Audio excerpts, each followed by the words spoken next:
Yeah, the vibe yari imeze neza. Vibe yari imeze fresh. Antuka abantu batwakiriye byari imeze bien sana.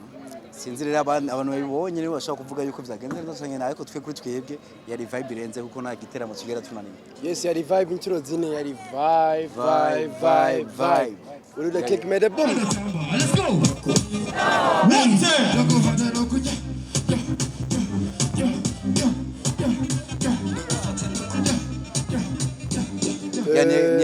Ni experience.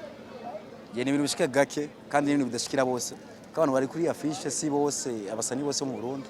Umva niteka twatewe kandi turashimira Imana cyane kuri twiwe. Ya dushimira ababiteguye bose kuba batwiyumviriye.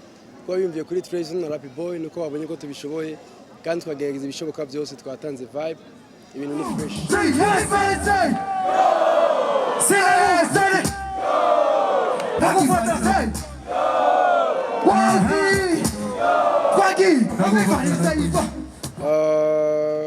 Ibiri imbere biza Imana ariko twese icyo twobizeza nuko tuzotanga vibe ikwiye ijana ku ijana amatujyohera abafans yani tugiye guteba ni back to back batwitege.